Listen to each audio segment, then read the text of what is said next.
So I thought I'd take some time to go over some aspects of things relating to general intent in regards to how I would like to take or perceive things, because I think that at this moment we're in a situation where it's quite difficult to put things into perspective in one sense or another, and when we consider that, we can begin to understand how we need to shape our philosophy in one aspect or another, because as we move into higher realms, manipulation is unfounded. Like, it's fucking ridiculous, to be frankly honest. And I think that it's due to the leniency that has been placed upon this particular regional realm in relation to how people deal or attribute or interact with specific entities.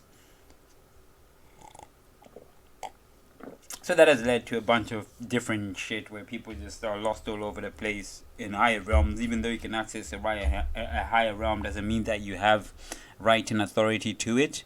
Nor does it mean that, your place in that particular realm is of a higher status or stance.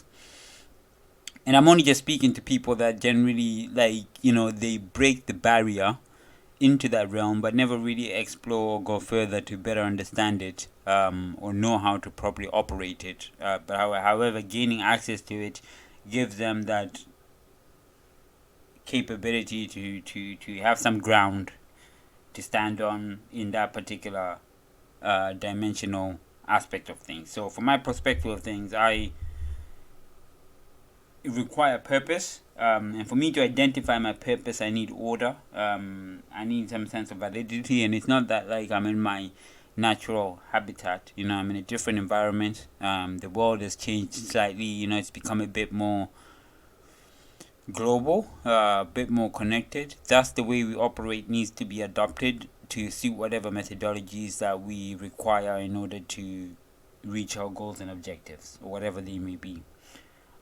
So for my pen testing ideology, or just technical exploration in whole, if somebody was to ask me what my favorite book is, I would tell them that it's the Linux kernel. I'm still learning to read it, and that's the type of mentality that we take in relation to the current ecosystem and the current environment that we're in. Everything else is separate, and as such, we can utilize some sense of duality in order to ensure that those things do not intertwine in any shape or form. Things that we'll cover later in a different time. So at the moment, I'd like to take the ability or the opportunity to preset the settings of this particular conversation, which is based upon philosophy.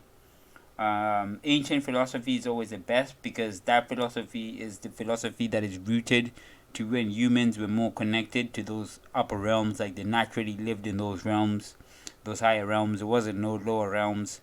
So if we look at these ancient teachings and traditions from other people that they have shared with us, we can utilize a better understanding of how to operate in these higher realms, because humanity has come from those realms.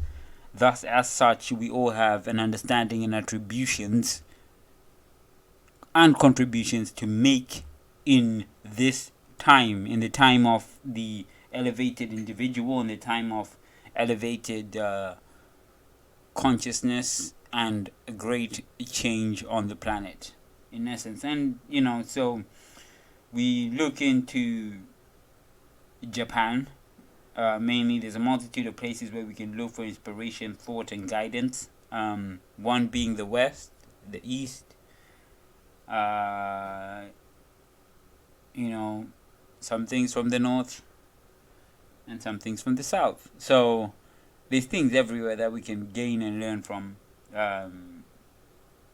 We can organize those later. But again, the soul of Japan is that of the samurai. The samurai is a professional who has the capabilities to bring order in one sense or another. Highly respected sense and profession. And we also have the ninja, which is the more skilled warrior who has no particular backing, maintains a code of honor of one sense or another, but not as that of the samurai.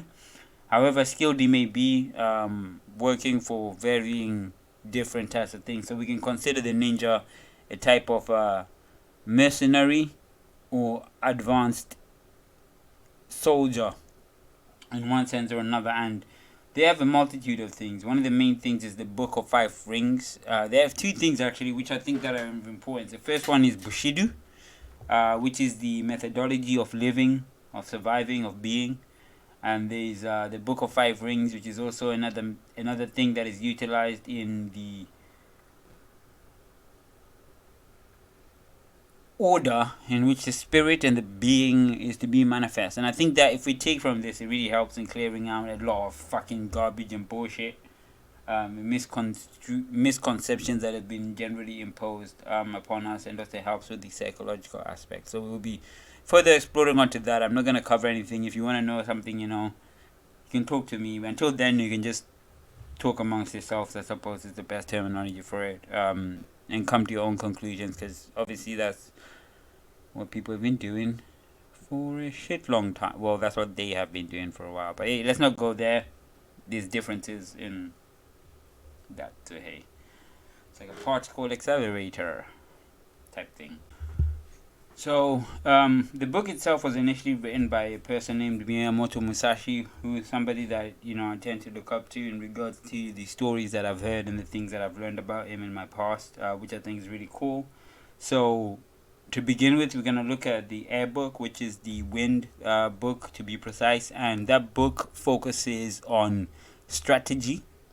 It focuses on a particular tool as well, the tools that you utilize, mainly geared towards the sword, and understanding that and embedding that with a multitude of things. So it's more of a mental book because it focuses on different aspects of the actual art itself, of the samurai or ninja, but it expands itself to being more of a conscious and psychologically aware component of things.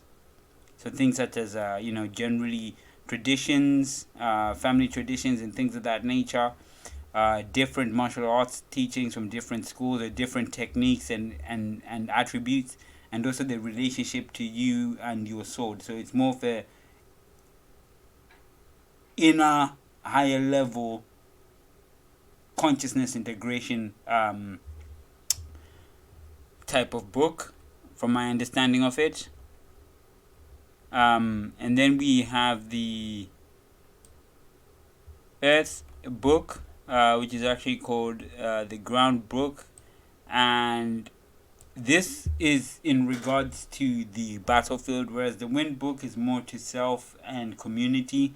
The Ground book is more geared towards the battlefield, and the way in which one needs to have some sense of perception in relation to how they operate within that particular space itself. So this could be akin to just either being at work or something like that, or actually how do you operate in particular environments that expect a particular way of being from you, right? Like if you're at home and you're just doing you, that's you, right? But then when you go to different places, your attitude and way of being sort of changes. It sort of can be akin to a level of professionalism and how one actually undertakes that endeavor if they choose to do so. And that's my understanding of the Ground book, and I only have a base understanding at present, so please bear with me. That could always be expanded upon. And then we have the Fire book, which focuses on the spirit of the samurai, how the samurai achieves, how the samurai or ninja attains to achieve.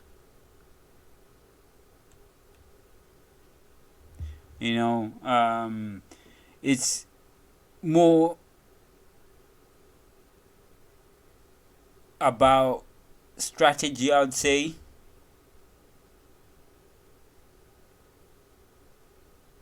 It's more about, would I say strategy? I say it's more about sort of implementation, quick decisions you know, and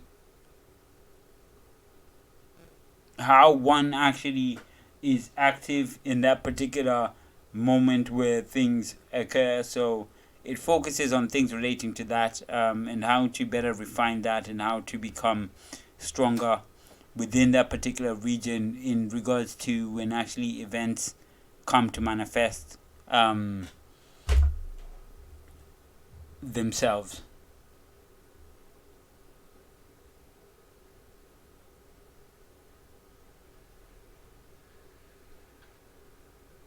Yes, that's the general way of thinking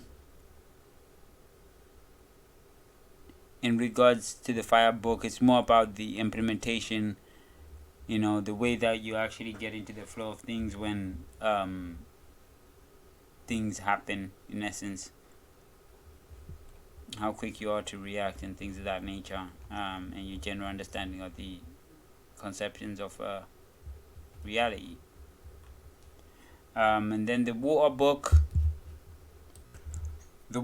is geared towards the spirit of the life of the samurai. Not so much the fighting spirit, but more so the aspect of, would I say God? I wouldn't say God, but the soul being of the samurai. Beyond that of, or samurai or ninja, I use the term samurai for simplicity, but it focuses on that in essence, and how that becomes one in a sense, because we believe that those things are all relevant in regards to all the other elements and the aspects of battle and war and things of that nature. All those things become relevant and have some level of importance. So that's what that focuses on.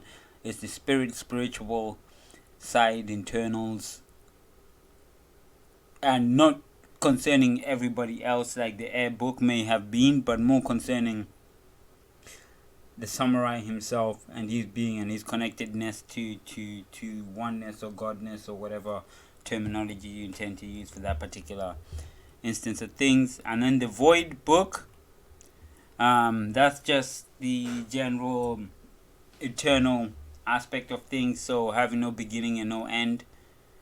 You know, understanding the power of nature, the things that we cannot control in our reality. This is what this book focuses on, but it focuses on it on a much deeper scale because the concept is integral part of Japanese culture and is basically, the aspect of nothingness, the aspect of knowing and understanding your limitations in one sense or another, and the concept of the overall structural void is the ideology and understanding behind that book. So basically, is if I don't want to say everything to do with God, but it's just everything to do with being, but from from an inverted perception. Let's put it that way. I think that probably works as a terminology. But that's my understanding of the books in a sort of bizarre sort of way, in an overview of a limited perception. As I learn more, I will expand more and provide more depth to the things that I'm in essence describing in this particular instance of time. However, this is the particular direction I would like to take in relation to my being, my consciousness, and my body, and also as I elevate into higher levels, this gives me a finer grain in those higher dimensions as to how to stand and how to operate, and how, because so that these things cannot fully take advantage, and they kind of manipulate me in one sense or another, because they do that because that's what's been pretty much going on, but they have a different stance. I think that people gain a different level of awareness based on a number of different attributes and factors. So that's that. is that. So that's that for the Book of Five Rings. We'll talk later about how to relate and how to attribute this to some aspects of penetration testing and other things, or whatever else that I may be getting myself involved in relation to the work that I do.